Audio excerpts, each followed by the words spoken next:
Church of the Beheading of John the Baptist in Dyakovo is one of the two survived multi-pillar churches of the 16th century, an outstanding monument of Russian architecture. The church is situated in the territory of Kolomensky Museum Reserve in the southern administrative district of Moscow. In the 16th century, the royal residence was located in this area. The white stone church of the Beheading of John the Baptist in the village of Dyakovo stands on the steep bank of the Moscow River. On the very edge, and around it there is an ancient cemetery. The entrance to its territory is not from the Golosov ravine but from the bank through a beautiful brick gate. It is well worth going to look at. The cemetery near the Church of the Beheading of John the Baptist has been inoperative for a long time, though it is said that burials took place secretly until the 1990s. The size of the cemetery used to be larger, but in preparation for the 1980 Olympics much of it was reclaimed. The precise date of the Church of the Beheading of John the Baptist is unknown. The most accepted version is that building started in 1547. That is that year when Grand Duke Ivan Vasilovich was crowned in Uspensky Cathedral. And the heavenly patron of Ivan the Terrible was in fact John the Baptist. Here, in honor of that, the first Russian Tsar ordered a church to be built. And it is precisely on the site of an ancient pagan sanctuary. It was not even Slavic but of Dyakovo origin. The church is considered a prototype of St. Basil's on Red Square. Some researchers believe that they were built by the same craftsmen, Barma and Postnik Yakovlev. And the opinion is based on features of the layout of the church. See, on the main foundation, the central pillar, which is almost 35 meters in height, and around it 4 small octahedral turret side altars are built. The height of each side altar is 17 meters. And all these parts are incorporated by a covered round gallery. The layout of the Church of the Beheading of John the Baptist happened more than likely for practical reasons.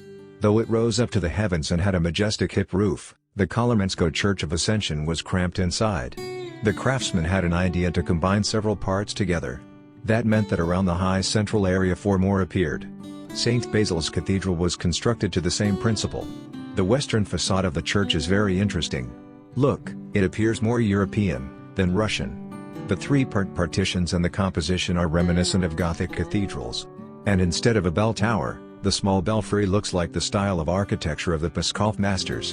In 1960 the church was restored. It is almost completely returned to its original appearance. Restorers found an unusual original drawing on the arch of the dome. A circle with spirals made out of bricks. The meaning of this solar sign is still a secret.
you.